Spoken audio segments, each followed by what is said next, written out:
YouTube channel does not promote any violent, harmful, or illegal activities. All content provided by this channel is meant for an educational purpose only.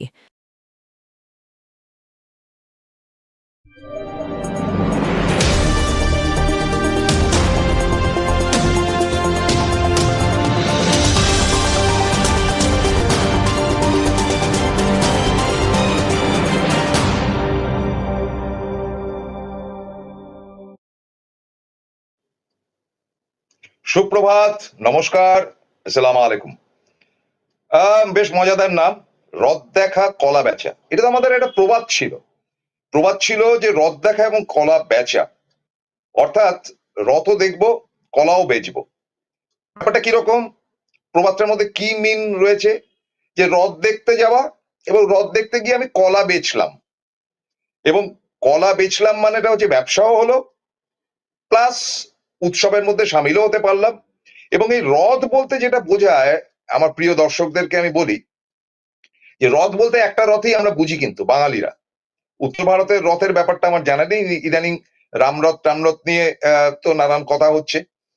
কিন্তু আমাদের এই পূর্ব ভারত থেকে দক্ষিণ ভারত এবং কর্ণাটক ইত্যাদি ইত্যাদি জায়গায় এখানে কিন্তু রথ বলতে যেটা, মানে শুধু পূর্ব ভারত না, বিহার, উড়িষ্যা তো বটেই, তার সঙ্গে লাগোয়া আরো যে জায়গাগুলো রয়েছে, সেইটা কিন্তু একেবারেই রথ মানে জগন্নাথ দেবের রথ। এবং আপনাদেরকে বলি যে আমাদের বাঙালি হিন্দুদের মধ্যে কতগুলো প্যাশন আছে পুজো আচ্চার ব্যাপারে। কোনো বাড়াবাড়ি নেই, মাত্রা ছাড়া কোনো ব্যাপার নেই। যে সংস্কৃতির মধ্যে থেকে আমরা উঠে এসেছি, আমরা পরস্পরকে ভালোবাসি, এটা বাঙালিদের একেবারে ঐতিহ্য। সদ্য গতকাল উদ্বোধিত হয়ে গেল জগন্নাথ মন্দির, মমতা বন্দ্যোপাধ্যায় উদ্বোধন করলেন, এবং আপনারা কল্পনাও করতে পারবেন না যে নানান উৎসব, সে নয়া গাঙ্গুলির নৃত্য বলুন, গান বলুন, নাচ বলুন, নানান ভাবে কিন্তু একটা উৎসব মুখরিত ভাবে একটা চমৎকৃত হলো। এবং বলাই বাহুল্য যে যেটা আমি বলতে বাধ্য হচ্ছি, যে স্বাধীনতা উত্তর যুগে কেন, স্বাধীনতার আগেও 50 বছরের মধ্যে এই বাংলায় এত বড় একটা হিন্দু মন্দির কিন্তু তৈরি হয়নি, যেটা মমতা বন্দ্যোপাধ্যায় করে দেখালেন জিত করে। এবং এই যে জগন্নাথ দেবী কেন খুঁজে নিলেন, তার কারণটা হচ্ছে কি, টুরিস্ট স্পট হিসেবে যে বলছিলাম, রথ দেখা কলা বেচে, রথ মানেই জগন্নাথ, রথ দেখা কলা বেচে মানে এটা হচ্ছে কি, রথটাও দেখলাম, বাণিজ্যটাও হলো। আজকে এই যে তথাকথিত পুরীর জগন্নাথ দেবের মন্দির, একটি দীর্ঘদিনের 1000 বছরের পুরনো কোন আমলে, সেটার একটা তথ্য আছে, বোর করবো না আপনাদের সেটা বলে। সেই মন্দির তৈরি হয়েছিল এবং সেই মন্দির নিয়ে বহু নাটক, সিনেমা ইত্যাদি হয়েছিল। কে এই জগন্নাথ দেব? কিছুই না, কৃষ্ণের আরেকটা রূপ। কৃষ্ণ দেখবেন উত্তর ভারতে খুব একটা চমৎকৃত চেহারা, একটা রাজার বেশ, অযোধ্যার যুদ্ধের কাণ্ডারি, মহাভারতের প্রধান চরিত্র। সে কৃষ্ণ ভাগ হতে হতে হতে হতে এই বাংলায় এসে কৃষ্ণ কিন্তু ভারী শান্তশীল, এবং কৃষ্ণ বলতে রাধাকৃষ্ণের যে বিগ্রহের পুজো হয় সেটা এক ধরনের। এবং এই যে ছবিটা দেখছেন, এটা হচ্ছে কৃষ্ণ ভাঙতে ভাঙতে ভাঙতে ভাঙতে উড়িষ্যায় গিয়ে কৃষ্ণ হচ্ছেন গিয়ে জগন্নাথ। এবং এই জগন্নাথের মূর্তি তৈরি করবার সময় ভুল করে রাজা দরজা খুলে দিয়েছিলেন বলে জগন্নাথের মূর্তি অসম্পূর্ণ ছিল, যার জন্য ছোট জগন্নাথ বলা হয়, যে অর্থাৎ হাত নেই, পা নেই। কিন্তু দেখুন, জগন্নাথেরা কিন্তু 3 ভাই বোন, জগন্নাথ, বলরাম, সুভদ্রা। আবার কৃষ্ণেরা কিন্তু 3 ভাই বোন, শ্রীকৃষ্ণ, বলরাম, সুভদ্রা। অর্থাৎ জগন্নাথ মানে হচ্ছে জগতের নাথ শ্রীকৃষ্ণ, অর্থাৎ শ্রীকৃষ্ণের পুজো হয়। এবং উড়িষ্যা বলে যে তাদের রাজা হচ্ছে কি জগন্নাথ। এবার আমাদের বাংলায় ফিরে আসুন। বাংলাতে বাঙালিদের ঈশ্বর কারা? বাংলায় বাঙালি হিন্দুদের ঈশ্বর হচ্ছে গিয়ে প্রথমত এবং প্রধানত কালী। কালী ঠাকুরের পুজো কিন্তু এখানে মানে একেবারেই প্রত্যেকটি পাড়ায় পাড়ায় কালী মন্দির আছে হিন্দু এলাকাতে। এবং অক্ষয় তৃতীয়ার দিন গতকাল যারা পুজো আচ্ছা দিয়েছেন ব্যবসা বাণিজ্যের দিক থেকে, তারাও কিন্তু কালী মন্দিরই পুজো দিয়েছে। তারপরেই আসছে দুর্গা। দুর্গা হচ্ছে গিয়ে আমাদের বাঙালির মূল উৎসব আর পুজোর মধ্যে ডিফারেন্স রয়েছে। ডেফিনেটলি সেটাও পুজো, কিন্তু সেটা উৎসবে পরিণত হয়, আমাদের নতুন জামা কাপড় পরি ঈদের মতন, এবং মানে ক্রিসমাস ডে এর মতন নতুন পোশাক আশাক, মানে ফেস্টিভ অফ কি বলা যায়, ফেস্টিভ অফ কালার বলা যেতে পারে, ফেস্টিভ অফ লাভ বলা যেতে পারে, ফেস্টিভ অফ ফেস্টিভ্যাল বলা যেতে পারে। ফলে দুর্গাপুজো, তারপরে আমাদের ঘরে ঘরে যেটা হয়, পাড়াতেও হয় সরস্বতী পুজো। ঘরে যেটা হয় বাঙালদের প্রধানত এখন, তো দীর্ঘদিন ধরে বাঙালরা পুজো করে আসে, কিন্তু ঘটিদের বাড়িতে, উত্তম কুমারের বাড়িতে হতো যেটা কোজাগরি লক্ষ্মী পুজো, প্রবীরদার বাড়িতেও হয়। এবং তারপরে যেটা হয় আমাদের পাড়ায় পাড়ায় যেটা দেখি শনি পুজো, এটা সিপিএম এর সৃষ্টি, মানে ক্যাডারদেরকে একটা কামাই করার রাস্তা করার জন্য পাড়ায় পাড়ায় কতগুলো শনি মন্দির করে রেখে দিয়েছে। ভাই আমি ধর্ম টর্ম থেকে একটু দূরে থাকার লোক। এবং আর কি পুজো হয়? বিশ্বকর্মা পুজো হয়, বিশ্বকর্মা সারা ভারতেই হয়। মানে এটা বাঙালিদের স্পেশালিটি কিছু, এরকম কিছু বলা যায় না। তারপরে কি পুজো হয়? তারপরে অন্নপূর্ণা পুজো, বাসন্তী পুজো যেটা হয় সেটাও ঘরে ঘরেই হয়, মূলত সেটা সার্বজনীন কিছু নেই। এছাড়া গণেশ লক্ষ্মীর পুজো তো এই অক্ষয় তৃতীয়া গতকাল হয়েছে, বা পয়লা বৈশাখে হয়েছে। এর বাইরে যেই পুজোগুলো হয় সেগুলো নেহাতি সময়োপযোগী, বা সময় নির্ধারণ করে, যেমন জগদ্ধাত্রী পুজো হয়, সেটা মূলত হতো আপনার চন্দননগর এবং কৃষ্ণনগরে। বাকি পুজো পার্বণ হয়, কিন্তু বাঙালিদের এই কটি হচ্ছে কি পুজো। কার্তিক পুজো হয় যেমন বর্ধমানে, সেটা সম্পূর্ণ বাঙালিদের পুজো নয়, কারণ কার্তিকের নাম হচ্ছে সুব্রমণিয়ম, যেটা দক্ষিণ ভারতে মূল পুজোটা হয়। তো এই পুজো আচ্চার ব্যাপারে আহ আরেকটি পুজো যেটা আমরা ছেলেবেলা থেকে দেখেছি, যেটা যুগ যুগ ধরে হয়ে আসছে, যেটা বঙ্কিমচন্দ্রের উপন্যাসে রাধারানী তার মানে মালা বিক্রি করতে গিয়েছিল, সেটা হচ্ছে শ্রীরামপুরের রথের মেলায়। আপনাদের নিশ্চয়ই স্মরণে আছে। সুতরাং রথ, এই ব্যাপারটি উড়িষ্যায় যেমন রথ টানা হয়, এটা একটা মেন ফেস্টিভ, সেরকম এই বাংলাতেও কিন্তু রথ টানা হয় বিভিন্ন জায়গায়। এবং সারা বাংলা জুড়ে আমাদের ছেলেবেলায় তো বটেই, আমরা কিন্তু রথ টানতাম, এবং রথের মধ্যে রশি থাকতো, এবং সেই রশির মধ্যে আমরা ঠাকুরকে সাজাতাম, ওই জগন্নাথ, বলরাম, সুভদ্রা, তাদেরকে আবার দড়ি দিয়ে বাঁধা হতো, কারণ খড় খড় খড় খড় করে রথ টানতে গেলে আবার উল্টে পড়ে ঠাকুর যদি ভেঙে যায়, গাছরা দিয়ে সেটাকে আটকানো হতো। সামনে কিছু ভোগ দেওয়া হতো, আমাদের পয়সা দিত, পাড়ায় সব পয়সা দিত। সুতরাং এ রথ এবং জগন্নাথের পুজো, এটা কিন্তু আজকের নয়। এবং জগন্নাথ দেবের উৎসব যেটা শ্রীরামপুরে হয়, যেটা আমাদের হাওড়ায় যেতে মহাত্মা গান্ধী রোডের উপর একটি জগন্নাথের মন্দির রয়েছে। ফলে ইটস আ ফেস্টিভ্যাল, যেটা মমতা বন্দ্যোপাধ্যায় বিরাট ভাবে পালন করতেন এতদিন, রথের রশি টেনে, এবং উৎসবের জায়গা। এবং তার থেকেও বড় কথা সব থেকে, যে যত পুজোই থাকুক না কেন, ধর্ম নিরপেক্ষতার ব্যাপার না, জগন্নাথ দেবের পুজো কিন্তু পুরীতে ভয়ঙ্কর রকম হিন্দুত্ববাদের মধ্যে করা হয়েছে। আজ কি হয় আমি জানি না। হিন্দুত্ববাদ মানে আপনাকে হিন্দু হতে হবে, উচ্চ বর্ণের হলে always you are allowed inside, এবং তার সঙ্গে সঙ্গে আপনি যদি বিধর্মী হন এবং তারা জানতে পারে, আপনাকে ঢুকতে দেবে না। এই যে একটা সংস্কৃতি, সেই সংস্কৃতিটা আমি পুরীতে বহুবার গেছি। একেবারেই জগন্নাথ দেবের মন্দির দর্শন করার জন্য পুরীতে যাইনি, পুরীতে গেছি মজা করতে, সমুদ্রে স্নান করতে, দীঘাতেও তাই যাই। তো এই পুরীতে গেলেও জগন্নাথ দেবের মন্দিরে একবার যেতাম, সেটা খুব ভক্তি ভরে পুজো আচ্ছা ইত্যাদি না, কারণ কেউ না কেউ সঙ্গে থাকতো, সে বলতো পুজো দেবো চল। আর গজা কিনতে হতো, মানে জিবে গজা, এরকম বড় বড় গজা, খাজা যেটাকে বলা হয়, সেটা পুরীর একেবারে স্পেশাল ব্যাপার ছিল, যেটা এবার আর দীঘাতে দেখলাম না। কিন্তু কিন্তু মমতা বন্দ্যোপাধ্যায় সেখানে খাজা গজারও দোকান দেওয়ার একটি প্রস্তুতিকরণ নিচ্ছেন, কারণ জগন্নাথ খাজা থাকবে না, গজা থাকবে না, এটা হয় না। ফলে সেইভাবে প্রস্তুতিকরণ কিন্তু মমতা বন্দ্যোপাধ্যায় নিয়েছেন, এবং প্রায় প্যারালাল, প্রায় কেটে পুরীকে নিয়ে এসছেন দীঘাতে। কিন্তু দীঘার মন্দিরটি একবার ঝকঝকে চকচকে, কয়েকশো একর জমির উপর তৈরি, এবং মন্দিরগুলো আলাদা আলাদা। আপনাদেরকে বলি, মন্দিরের রংটা হচ্ছে গিয়ে সাদাটে টাইপের, সাদা ঠিক না, একটু কালারফুল রয়েছে, একটু হালকা পিঙ্ক কালার টাইপের, কিন্তু মূল মন্দিরগুলো সাদাটে টাইপের, যেটা কিন্তু জগন্নাথ দেবের মূল জায়গা যেটা দেখি অনেকটা সেরকমই, রথের মতন চেহারা, কিন্তু বিরাট এলাকা জুড়ে, বিশাল এলাকা জুড়ে এক একটা মন্দির এক এক জায়গায় একবার ঝকঝকে পাথর সেটিং এর উপর দিয়ে আপনাকে হাঁটতে হাঁটতে ভেতরে যেতে হবে, এবং আপনি একটার পর একটা বিগ্রহ দেখতে দেখতে যাবেন, সেখানে বিশ্রামের জায়গা রয়েছে। এবং এই দীঘাকে কেন্দ্র করে রথ দেখা, কলা বেচার নানান ছবি অনির্বাণ ছাড়ছে, thank you very much.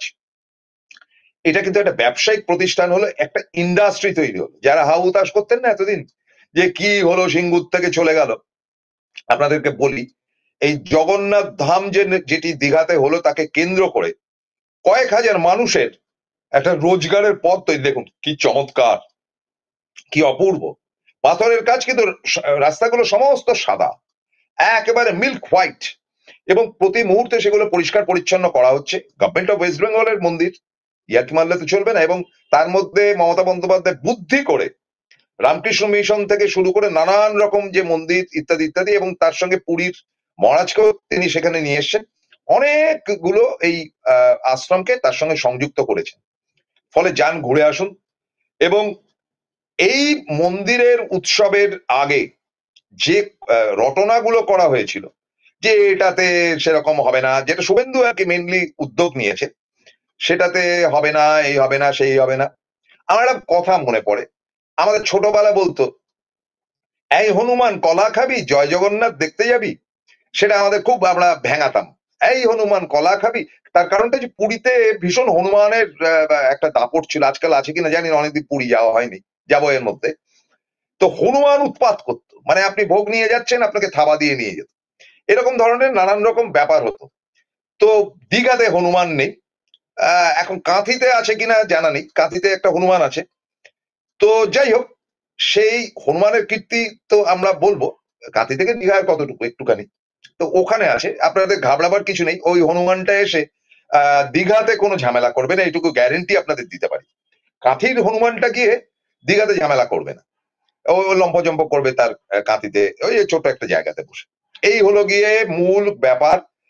Terrific কাজ করলেন মমতা বন্দ্যোপাধ্যায় ঠিক সেই সময়টা যখন হিন্দুত্ববাদের একটা নাড়া উঠেছিল, যখন মুর্শিদাবাদকে কেন্দ্র করে মিথ্যাচার হচ্ছিল, যখন মমতা বন্দ্যোপাধ্যায়কে মোটামুটি বিজেপি মুসলিম বানিয়ে ছেড়ে দিয়েছিলেন, যখন শুভেন্দু অধিকারী বলেছিল যে মমতা বন্দ্যোপাধ্যায় কি একটা মানুষ, তিনি তো মুসলিম, তাকে ওই চাচি অমুক তমুক খালা ফালা ইত্যাদি বাজে কথাগুলো বলেছিলেন, এবং এস্টাবলিশ করার চেষ্টা করেছিলেন তিনি, বা যেটা এবার মানে ইয়ে আরএসএস থেকে শুরু করে প্রত্যেকেরই যে দৌড়ঝাঁপ যে হিন্দুত্ব ভোটটা পেতে হবে। এখন ব্যাপার হলো ওই কথায় আছে না যে নতুন হিন্দু হলে প্রচুর গোবর খেতে হয়, তাই গোবর খাওয়া হিন্দু বিজেপিতে কিছু আছে, যেমন শুভেন্দু অধিকারী আছেন, তিনি তো আরএসএস এর লোক না, যেমন সৌমিত্র খান আছেন, যেমন ওই যে রুদ্রনীল পুদ্রনীল এসব ভুলভাল লোক যারা এ পার্টি ও পার্টি থেকে খাবলা খাবলি করে আলটিমেটলি এসে, কিন্তু তাদের মধ্যে রাষ্ট্রীয় স্বয়ংসেবক সংঘের কোনো চিহ্নই নেই। রাষ্ট্রীয় স্বয়ংসেবক সংঘের কিন্তু একটা আদর্শগত তাদের প্যারামিটারের একটা ব্যাপার আছে, যেটা আমার ভালো না লাগলেও যেটা ফ্যাক্ট সেটা বলতেই হবে। তো যারা প্র্যাকটিক্যালি আরএসএস এর লোক, তারা তো মন্দিরের ব্যাপারে আপত্তি থাকা উচিত না। তাহলে ভাই রাম মন্দির করলে সেখানে তো সবাই গেছে টুকটুক করে, সবাই গিয়ে দর্শন করেছে, যেটা মোদী উন্মোচন করেছেন বা উদ্বোধন করেছেন। এবার সেটা নিয়ে বিতর্ক হয়েছিল যে মোদী নিজে ব্রাহ্মণ নয়, তিনি ওবিসির, তিনি কি করে এটাকে উদ্বোধন করলে বিতর্ক হয়েছে, এবং বহু পুরোহিত সেটা বয়কট করেছেন। মমতা বন্দ্যোপাধ্যায় তো ভাই অ্যাবসলিউটলি মানে হিন্দু তো বটেই, হায়ার কাস্টের টপ ব্রাহ্মণ বন্দ্যোপাধ্যায়, সুতরাং তিনি করতেই পারেন, এবং তিনি সেটা উদ্বোধনের সময় তিনি নিজের হাতে না, আরো সাধু সন্ন্যাসীকে নিয়ে সেটা উদ্বোধন করেছেন। ফলে ফ্যান্টাস্টিক জবাব হয়েছে, এবং এই যে হিন্দুত্ববাদের যে নাড়া এবং সেখানে জগন্নাথ দেবকে নিয়ে এসে এস্টাবলিশ করা, সেটা কিন্তু তিনি করতে পেরেছেন। এবং এখন থেকে মানে আজ 1 মে থেকে, প্রথম শ্রমিক দিবসে প্রত্যেককে শুভেচ্ছা বার্তা জানাই, আজকে থেকে মানুষের ঢল নামবে সেখানে। প্রতি বছর লক্ষ লক্ষ মানুষের দীঘা যাওয়ার সঙ্গে সঙ্গে জগন্নাথ দেব দর্শনের জন্য যাওয়া হবে, কোটি কোটি টাকার ব্যবসা হবে, শুধু খাজা গজা নয়, আরো অনেক কিছুর ব্যবসা হবে। পুরীতে দেখেছেন, পুরী পুরো জায়গাটাই বেঁচে রয়েছে ব্যবসায়ীদের নানান রোজগারে। তারপরে কি হবে সেটা তো ক্রমশ প্রকাশ্য। ফলে আবারও বলি, স্বাধীনতার উত্তর যুগ থেকে আজ অব্দি বা স্বাধীনতা পূর্বও ধরতে পারেন, যে এত বড় একটি মন্দির, রাম মন্দিরের পরেই বলা যেতে পারে, যেটা নরেন্দ্র মোদী সেটা তিনি তো উদ্বোধন করেছেন, তো তারপরে পরেই ভারতবর্ষের বুকে একটা নবদিগন্তের সৃষ্টি করলো। যদিও রামের ব্যাপারে আমাদের বাঙালিদের তেমন কোনো উৎসাহ নেই, এবার দেখুন আমার ব্যাপার বলতে পারি, আমি তো রামের ব্যাপারে, রামের পুজো ফুজো কি করে হয় আমি জানি না। রাম মন্দির একটা আছে বটে, রাম মন্দির তো এই বড় মানে বড় বাজারে যেখানে আগুন লেগেছিল গতকাল, প্রায় 24 জন না 25 জন মারা গেছে। সেটা একটা মারোয়ারি কমিউনিটির জায়গাতে, সব নন বেঙ্গলি, একটা দুর্ঘটনা। মমতা বন্দ্যোপাধ্যায় ফিরে এসে আজকে থেকে নিশ্চয়ই সেটা তদন্ত করবেন, কারণ সেখানে নাকি বহু এমন সমস্ত জিনিসপত্র ছিল এবং লুকিয়ে মদ মদ মদ বিক্রি হতো ইত্যাদি ইত্যাদি জানা যাচ্ছে এখন, এবং দাহ্য পদার্থ এত বেশি ছিল যার জন্য আগুনটা লেগেছিল। সেটা দেখা যাক কোন দিকে যায়। নিশ্চয়ই আমরা সমবেতে এতগুলো মানুষের মৃত্যু তো কাম্য না, তারা অবাঙালি হলে কি আমরা অমানুষ? তা তো নয়। যাই হোক, এবার চলে আসি আবার মূল জায়গাটাতে। মমতা বন্দ্যোপাধ্যায় এটাতে কামাল করলেন, এবং কামাল করলেন মানে এই জগন্নাথ দেবের প্রতি কিন্তু একটা বিশেষ আকর্ষণ রয়েছে পুরো মেদিনীপুরবাসীর, ঝাড়গ্রামবাসীর, বাঁকুড়াবাসীর, পুরুলিয়াবাসী, মানে জঙ্গলমহল ওই জায়গাটা। সেখানে কিন্তু জগন্নাথের পুজো হয় এলাকার পর এলাকাতে, এবং বর্ধমানের একটা পার্টে। ফলে এই যে ব্যাপারটা করলেন, যে একটা হিন্দুত্ববাদের নাড়া যেটা লাগানো হয়েছিল সেটাকে তিনি নস্যাৎ করলেন। হ্যাঁ, আপনারা বলবেন রাজনীতি তো ভাই সবাই রাজনীতি করলেন, উনি করবেন না কেন? সবাই তো করছেন। তবে এটা একটা দৃষ্টান্ত যে মমতা বন্দ্যোপাধ্যায় একটি কাজ করে গেলেন যেটা তার পূর্বতন কোনো মুখ্যমন্ত্রী সেটা করে যাননি। কারণ এই খরচ খরচা ঝামেলা বা এই ঝঞ্ঝাটের মধ্যে কে যাবে, এই করে পাশ কাটিয়েছেন। আরেকটি কথা বলতে হয়, যেটা সিপিএম রটিয়েছিল বা শুভেন্দু অধিকারীও বলেছে, যে সেখানে সিপিএম বলছে এটা যে মুসলিমদের প্রবেশ করার অধিকার নেই। প্রবীর বিশ্বাসকে জিজ্ঞেস করবেন, প্রবীর বিশ্বাস পরের এপিসোডে বলবেন। আমি প্রবীর বিশ্বাস দুজনই কিন্তু অতিথি হিসেবে আমন্ত্রিত ছিলাম, মানে মমতা বন্দ্যোপাধ্যায় আমন্ত্রণ পেয়েছি সেটা তো আপনাদের দেখিয়েছি। অতিথি হিসেবে আমন্ত্রণ পেয়েছিলাম যার কাছ থেকে, তার নাম জালাউদ্দিন খান, এই পূর্ব মেদিনীপুরের ছেলে, ডাকসাইটের ছেলে, জেলা পরিষদ বা জেলা পঞ্চায়েত সমিতির নেতা, এবং তিনি ভোটে জিতে এসছেন। ওই আমাদের কাউন্সিলরের থেকে একটু বড় পদ যেগুলো থাকে সেই রকম ধরনের, ফুড অ্যান্ড ডেভেলপমেন্ট। তার অতিথি হিসেবে ছিলাম। জালুকে এখান থেকে ধন্যবাদ জানাই। জালু আমার এবং প্রবীরদা দুজনেরই চেলা বলা যেতে পারে, আমাদের খুব ভালোবাসে, ভক্তি শ্রদ্ধা করে। খাবার দাবার, তার থাকার জায়গা অসাধারণ, অপূর্ব, অপূর্ব মনের। সুতরাং মুসলিমদেরকে অ্যালাউ করছেন এসব ফালতু কথাবার্তা, নষ্টামি। সিপিএম বন্ধ করুন এগুলো। তারপরে সিপিএম যেটা বলেছে সেটা মারাত্মক। সিপিএম বলেছে 2 দিন ধরে নাকি সেখানে নিরামিষ খাওয়া হচ্ছে। একটা ছবি দেখে নিন কুণাল ঘোষের, কিরকম ধরনের নিরামিষ খাওয়া হচ্ছে একটুখানি দেখে নিন। এইসব মিথ্যা কথা বলে লাভটা কি? এই যে তিনি বসে বসে ওখানে ওই সামুদ্রিক মাছ খাচ্ছেন, এবং তিনি বলছেন যেটা, যে কে বলেছে যে সেখানে মুসলিমদেরকে প্রবেশ নিষেধ? মমতা বন্দ্যোপাধ্যায় যে কোনো উৎসবে সবার প্রবেশ রয়েছে, এবং পমফ্রেট মাছ খেতে খেতে সেটা রিল্যাক্স মুডে তিনি বললেন। সুতরাং গণশক্তির এই মিথ্যাচার যেটা এই যে দেখতে পাচ্ছেন আপনারা, সেই মিথ্যাচার কিন্তু একেবারেই প্রকাশিত হয়েছে। গণশক্তির খেয়ে দিয়ে কাজ নেই। আজকাল সিপিএম এর কি এইসব ধর্মটর্ম নিয়ে ন্যাকামি শুরু হয়েছে নাকি নতুন ভাবে? আবার এর মধ্যে নাকি আবার বলেছেন ওই উকিল ভট্টাচার্য, যে আমি গরুর মাংস খেয়ে বেশ করেছি, যেদিনকে শুয়োরের মাংস খাওয়ার জন্য ঝামেলা করা হবে সেদিনকে শুয়োরের মাংস খাবো। শান্তির ছেলে যা খুশি বলতে পারে, তার তো বলার তো কোনো অবকাশ নেই। সুতরাং সিপিএম হঠাৎ খেপে গেছে, ভাবছে এরা যদি হিন্দু ভোটটাও নিয়ে নেয় তাহলে আমরা খাবো কি, যাবো কোথায়? সব থেকে চিন্তায় পড়েছে বিজেপি দল, এবং বিজেপি দল এটাকে কেন্দ্র করে যা করছে, এটা বিরতিতে যাব, বিরতির থেকে ফিরে এসে খুব লাঞ্চ করবো না, কারণ আজকে ছুটির দিনে আপনারা মেজাজে দেখছেন। তো একটা বিরতিতে যাওয়ার আগে আপনাদেরকে বলি যে সেখানে উপস্থিত হয়েছিলেন দিলীপ ঘোষ। মমতা বন্দ্যোপাধ্যায় আমন্ত্রণ জানিয়েছিলেন সুকান্ত মজুমদার, দিলীপ ঘোষ, সকলকেই। কিন্তু দিলীপ ঘোষ উপস্থিত হয়েছিলেন সস্ত্রীক। আমার আগের এপিসোড গুলো দেখবেন, আমি বারবার করে দিলীপ ঘোষের প্রশংসা করেছি। সম্প্রতি শুভেন্দু, আপনারা দেখতে পাচ্ছেন ছবি, আর ডিটেল করে আপনাদের বলবো। সম্প্রতি শুভেন্দু পাকিস্তানের পতাকা পুড়িয়েছিলেন, যেটা ন্যায় তো অন্যায়। কারণ একটা দেশের ন্যাশনাল ফ্ল্যাগ কখনো পোড়ানো যায় না, কোনো ফ্ল্যাগই পোড়ানো যায় না। মানে তৃণমূল হয়ে সিপিএম এর ফ্ল্যাগ পোড়াতে পারে না, সিপিএম হয়ে বিজেপির ফ্ল্যাগ পোড়াতে পারে না। যে কোনো পতাকা পোড়ানোটা অপরাধের মধ্যে পড়ে। আপনারা জানেন যে ভুরু কামানো অপরাধ, চাপকানো হতো একটা সময়, এবং সেটা বেআইনি। শুভেন্দু সেই কারবারটাই বলেছেন যে এই কাণ্ড কারখানা হচ্ছে। দিলীপ ঘোষ মুখে ঝামা ঘষলেন, কেন ঘষলেন বলবো। একটা ছোট্ট বিরতির পর সঙ্গে থাকুন। জয়গুরু রত্নভান্ডার জ্যোতিষ সীমা, এখানে গোল্ড মেডেলিস্ট জ্যোতিষী বসেন। হাই কোয়ালিটির আসল গ্রহরত্ন সবচেয়ে কম দামে এখানে পাওয়া যায়। স্থান বেলঘড়িয়া, রানী পার্ক, বটতলা, 2 নম্বর রেলগেটের নিকটে। 9681345722 এবং 9007778922। Found Kolkata's first ever sweet shop serving so unique items like Dab Malai Curry, Motichur Truffle, Gajor Borfi, Dab Kalakand, and I had to try them. শুধু তাই নয়, শক্তিগড়ের ল্যাংচা, বর্ধমানের সীতাভোগ, মালদার পোস্তকদম, বহরমপুরের ছানা বড়া, এগুলো সবকিছু খেতে হলে আর এত দূরে যেতে হবে না। সুন্দরিনী ন্যাচারালসে পেয়ে যাবে পশ্চিমবঙ্গের বিখ্যাত 10টা জেলার মিষ্টি all under the same roof. এদের বেস্ট সেলার্স কচি ডাবের শাঁস দিয়ে বানানো ডাব মালাইকারি আর কলা পাতায় মোড়া গুড়ের সন্দেশ পাতুরি আর মাস্ট ট্রাই।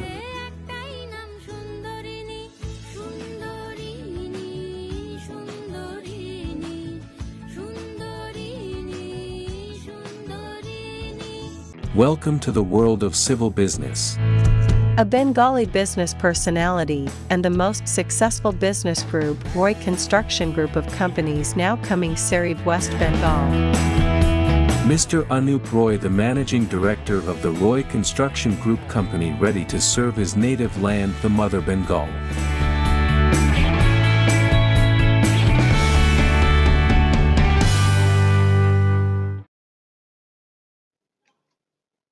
ফিরে এলাম বিরতির পর। রথ দেখা কলা বেচা, মমতা বন্দ্যোপাধ্যায় রথ দেখলেন এবং কলাও বেচলেন। কলা বেচলেন মানে এটা হচ্ছে ব্যবসায়িক প্রতিষ্ঠান খুলে দিলেন, অনেকের রুজি রুটির একটা জায়গা তৈরি হলো যেমন তেমন কলা বেচলেন মানে রাজনীতিটাকেও তার কবজায় করলেন। হিন্দুত্ববাদের যে জায়গাটা যেটা নিয়ে নষ্টামি চলছিল সেটার বিরুদ্ধে তিনি কিন্তু কলাটাও বেচলেন। কলা বেচলেন দিলীপ ঘোষও। দিলীপ ঘোষ গিয়ে হাজির হলেন আজ এবং মমতা বন্দ্যোপাধ্যায় ওয়ার্ম রিসেপশন, ছবিটা দেখতে পাচ্ছেন। এবং দিলীপ ঘোষ বললেন যে আরে আপনি কবে এসছেন? তো মমতা বন্দ্যোপাধ্যায় তাকে বললেন আমি তো 3 দিন ধরে এখানে রয়েছি। ভীষণ গরম ইত্যাদি ইত্যাদি। গরম তো বটেই, ভয়ঙ্কর গরম। কলকাতায় বৃষ্টি হয়েছে, বাবা কলকাতার লোক তো লাকি যে ওয়েদার অনেকটা ঠান্ডা হয়ে গেছে। দীঘায় যা গরম না, আরে বাপ রে বাপ রে বাপ। যাই হোক, এবার মূল জায়গাটাতে আসি। দিলীপ ঘোষের এই গমনে ভয়ঙ্কর খেপে গেছে বিজেপির স্থানীয়রা, তার মধ্যে আরএসএস ও খেপেছে, আর ওই পাল্টিবাজ যে মালগুলো রয়েছে সেগুলোও খেপেছে। পাল্টিবাজ মানে হচ্ছে কি নব্য বিজেপি, যারা আরএসএস এর রীতি নীতি নিয়ম কানুন কিছু জানে না, কখনো কংগ্রেস করেছে, কেউ তৃণমূল করেছে, কেউ সিপিএম করেছে, তারা খাও খাও খাও খাও করছে। হয়টা কি, আপনি দেখবেন যে বেড়ালের কোনো জাত হয় না, একটা বাড়ি থেকে একটা বাড়িতে দেবেন, সেখানে মাছ দেবেন, সেখানে থেকে যায়। কিন্তু কুকুর খুব অনার্ড হয়। আমি কাউকে খাটো করছি না বা কাউকে ছোট করছি না, কিন্তু দেখবেন যে বিড়াল পাল্টিবাজ, যেখানে মাছ দেখবে সেখানে যাবে। এই সব মাছের চরিত্র, মেছো চরিত্র মালগুলো বহুত বড় বড় কথা বলছে। যেমন এই ব্যাপারে ওই পতাকা পোড়ানোর ব্যাপারে শুভেন্দু যে পতাকা পড়িয়েছিল, দিলীপ ঘোষ প্রতিবাদ করেছিল। এবার দেখতে পাচ্ছি যে সেখানে সুকান্ত মজুমদার বলছেন যে এটা পার্টির লাইনের ব্যাপার না। এবার বলি যে পার্টির লাইন ফাইন দিলীপ ঘোষ মানে না। কেন মানে না বলছি, তার আগে শোনাই যে আরেকজন বিখ্যাত পাল্টিবাজ সৌমিত্র খান, তিনি ওই বাঁকুড়াতে, তিনি বলছেন একজন ত্যাগী কিভাবে ভোগী হতে হয় তার আদর্শ নিদর্শন আপনি দিলীপ বাবুকে বলছি।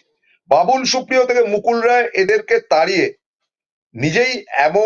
নিজেই তাদের পথ অনুসরণ করেছেন। কতটা নির্লজ্জ হলে এমন আদর্শবান পুরুষ হওয়া যায় তার চিন্তার বিষয়। বাংলার বিজেপির লজ্জা আপনি। আরে সৌমিত্র, তিনি ত্যাগী, সৌমিত্র ত্যাগী। ত্যাগ তো বটেই, 3বার দল পরিবর্তন ত্যাগ করেছেন। তো প্রথমবার কংগ্রেস ত্যাগ করেছেন, তারপরে তৃণমূল ত্যাগ করেছেন, এখন বিজেপি থেকে ত্যাগ করার লাইনে আছেন, কিন্তু বেরিয়ে গেলে ওর এগেনস্টে অনেক কমপ্লেন আছে। তারপরে ত্যাগী, তিনি তার প্রথম বউকে ত্যাগ করেছেন, তো ত্যাগী তিনি সৌমিত্র খান। তিনি আবার আরেকজন বাবুল সুপ্রিয় থেকে মুকুল রায় এদেরকে তাড়িয়ে, আপনি কি সৌমিত্র বাবু কোন শান্তির বাণী নিয়ে শান্তির ছেলের মতো কথা বলছেন? আপনি নিজে কি 10 বার পাল্টি মারেন এবং আপনি যে ভোগী তা তো আপনার জীবন কাহিনী যদি এখানে বলতে আরম্ভ করে দুর্গন্ধ হয়ে যাবে। কারণ আপনার প্রাক্তন স্ত্রী, তার সঙ্গে সুজাতার সঙ্গে আমার নিয়মিত কথাবার্তা হয়, আপনার বহু কীর্তিকলাপ শুনেছি তার কাছ থেকে। বেশি ফ্যাচ করবেন না, বাজে লোক, খিস্তি খেউড়বাজ লোক। খেউড় করবার জন্য রাজনৈতিক দল পাল্টান। দুদিন আগে মন্ত্রী হতে পারেননি বলে ফটর ফটর করেছেন। আদর্শবাদী ওসব মারাবেন না, আদর্শ ফাদর্শ না, মারাবেন না। আপনারা, আপনাদের কোনো চরিত্র আছে? আপনারা আরএসএস তো করেননি, সঙ্গের যে পরিশ্রম সেগুলো করেননি, মাল কামাই করার জন্য আপনি এই দল থেকে ও দলে গেছেন। এই তো মাল আপনি। আবার বড় বড় কথা বলছেন, ভোগিয়ার ত্যাগী। ওই দিলীপ ঘোষ চিরকাল ত্যাগ করে এসছে। কটা পয়সা আছে লোকটার? যে লোকটা ছেলেবেলায় ক্লাস 8-9-এ পড়া থেকে আরএসএস করছে এবং শেষ বয়স অব্দি, যতদিন না প্রেসিডেন্ট হয়েছেন বিজেপির বা বিজেপি পার্টিতে এসছেন, ততদিন অব্দি তার দুবেলা খাওয়ার পয়সা ছিল না। এবং দিলীপ বাবুর মুখ খোলা উচিত এসব অসভ্য বর্বরদের কথা, মানে ফালতু কথার বিরুদ্ধে। এবার দিলীপ বাবু কেন গেলেন? দিলীপ বাবু কেন বিয়ে করলেন? আগের দিন বলেছিলাম দিলীপ বাবু ফ্রাস্ট্রেটেড হয়ে গেছে। দিলীপ বাবুকে এক ধরনের হারিয়ে দেওয়া হয়েছে। বর্ধমান দুর্গাপুরে তাকে দাঁড় করানোর পেছনে যে শুভেন্দুর কলকাঠি আছে সেটা তো সবাই বলছে, আমার কথা না, সূত্র। এবং তাকে হারাবার জন্য উদ্যোগটা তিনি যে নিয়েছিলেন শুভেন্দু বাবু, তার পেছনে যে অমিত শাহ যে সাপোর্ট ছিল সেরকমও কথা শোনা গেছে। এটা অমিত শাহ একমাত্র উত্তর দিতে পারবেন যে একে হারাও, এ লোকটা উদ্যত, এই ডাইরেক্ট নাগপুরের লোক। নাগপুরের, কিন্তু নাগপুরের চাপ খেয়ে প্রথমে তাকে টিকিট দেওয়া হয়নি, নাগপুরের চাপ খেয়ে তাকে টিকিট দিতে হয়েছে। এমন জায়গায় টিকিট দেওয়া হয়েছে যেখানে তিনি ডেফিনিট করে হারবেন, যেখানে 28-29% মুসলিম রয়েছে, সেখানে দিলীপ বাবু যেতেন কি করে? দিলীপ দা আমাকে পরিষ্কার বলছে, আমার অত্যন্ত ঘনিষ্ঠ বন্ধু, তার বিয়েতেও নেমন্তন্ন ছিল, যাবো তো। আমি তো যখন বলেছিলাম তখন অনেকেই বলেছিলেন এই তো দাদা পাল্টি মারছেন। আরে মমতা বন্দ্যোপাধ্যায়ের সঙ্গে দিলীপ ঘোষ বসে গল্প করে এলেন, আমি পাল্টি মারবো কি? গুরু রয়েছে ওপরে, সেখানে ঠিকঠাক রয়েছে, আমি বলবো কি? দিলীপ ঘোষ অত্যন্ত ভালো লোক, বাজে কথা দু একটা বলতে পারে। দিলীপ দা ওরকম হয়, আগে বলতো না যে ছেলের বিয়া দিয়া দাও, বড় বাজে কথা কইতাছে, এখন বিয়ে হয়ে গেছে, ভারী ভালো। ওসব ফালতু কথাগুলো যেগুলো বিজেপি থেকে বলা হচ্ছে বন্ধ করুন। দিলীপ ঘোষ যা ছিলেন দিলীপ ঘোষ আজও তাই আছেন। তিনি তার নীতিগত আদর্শ এবং তার প্যারামিটারের রাষ্ট্রীয় স্বয়ংসেবক সংঘের যে কারনামার তিনি শিখেছিলেন সেটা তিনি ভোলেননি। আপনাদেরকে বলি, যখন কংগ্রেস দলের সৃষ্টি হয়েছিল তার মধ্যে বহু আরএসএস এর লোক ছিল, বহু, এবং সঙ্গ করা, সঙ্গ ঘনিষ্ঠ। একেবারে আপনাদের বলি যে বল্লভভাই প্যাটেল হিন্দুত্ববাদের মুখ ছিল, তো কি হয়েছে? নরসিংহ হিন্দুত্ববাদের মুখ ছিল, তো কি হয়েছে? তো ফলে আমাদের লাল বাহাদুর শাস্ত্রী হিন্দুত্ববাদের মুখ ছিল, কিন্তু তারা দেশের জন্য লড়াই করেছেন। তারা আরএসএস নাও করতে পারেন, কিন্তু তারা হিন্দুত্ববাদের মুখ ছিলেন। দিলীপ বাবু হিন্দুত্ববাদের মুখ। এবার কথাটা হচ্ছে যে সম্প্রতি তিনি জানতে পেরেছিলেন যে সভাপতি নতুন ভাবে যে ঠিক করা হচ্ছে তাকে করা হবে না, তার কাছে পাক্কা খবর এসেছে, তিনি ফ্রাস্ট্রেটেড হয়ে গেছেন।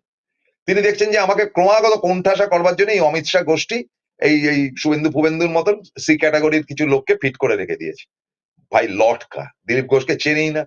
দিলীপ ঘোষ প্রকাশ্যে দাঁড়িয়ে ছবি তুলেছে আমার সঙ্গে এবং ইয়ের সঙ্গে, কুণাল ঘোষের সঙ্গে, তার কিচ্ছু যায় আসে না। তিনি বলেছেন গেছি বেশ করেছি। আজকে যদি জগন্নাথ দেব 350 কিলোমিটার পথ হেঁটে, পথ এড়িয়ে যদি দীঘায় আসতে পারেন, তা আমি কয়েক কিলোমিটার গিয়ে দেখবো না? ঠিক কথা। আপনারা এমন জায়গায় মন্দিরটা হয়েছে, আপনাদের ডিরেকশন দিয়ে দিই, সেটা হচ্ছে স্টেশনের খুব কাছে। আচ্ছা, মন্দিরের পেছন দিকটা দিয়ে কিন্তু সমুদ্র, একেবারে পুরীর সমুদ্রের মতন। আগে পুরীর সমুদ্র পাড়েই কিন্তু পুরীর মন্দির ছিল, তারপরে জমি বাড়তে বাড়তে বাড়তে বাড়তে সেটা অনেকটা দূরে চলে গেছে। যেমন আমাদের কোণারকের মন্দিরও কিন্তু একদম সমুদ্রের পাড়ে ছিল, সেটা পরে পলি মাটি পড়তে পড়তে পড়তে পড়তে মানুষের বসবাস ইত্যাদি ইত্যাদি হয়েছে।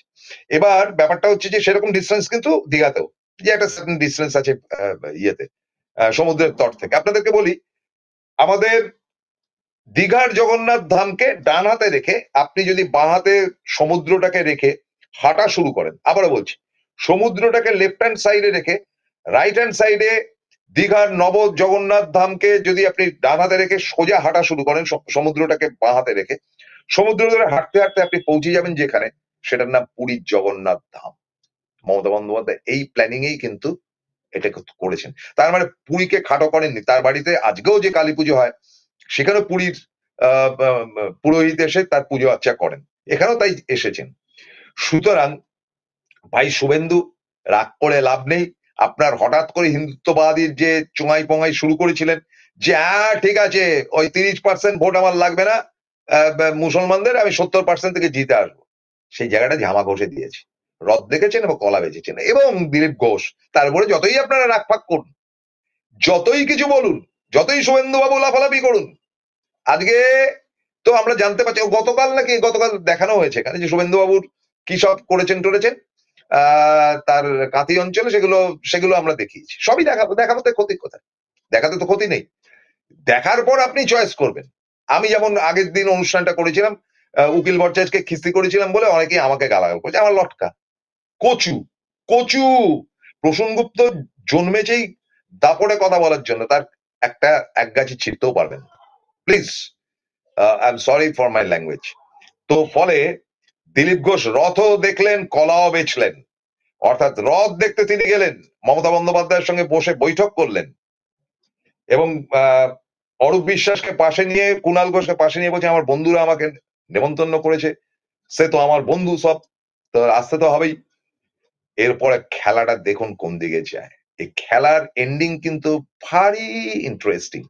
কিছুদিন আগে আমি খুব হতাশ হয়ে বলছিলাম যে মমতা বন্দ্যোপাধ্যায় কিন্তু ক্যালকুলেশনটা করছেন না কত পার্সেন্টেজ ভোট কোথায় যাচ্ছেন না যাচ্ছে। আজ 1 মে শ্রমিক দিবসে জানাই যে মমতা বন্দ্যোপাধ্যায় কিন্তু কামাল করেছেন এবং টু বি ভেরি ফ্র্যাঙ্ক, তিনি রথও দেখিয়েছেন, কলাও বেচেছেন। বাকি আপনারা ভেবে নিন এই কলা মানেটা কি? কাঁচকলা কাকে দিলেন? দেখতে হবে। আজকের মতো শেষ করি। ভালো থাকবেন, সুস্থ থাকবেন, যান দীঘায় ঘুরে আসুন, দারুণ ভালো লাগবে। নমস্কার।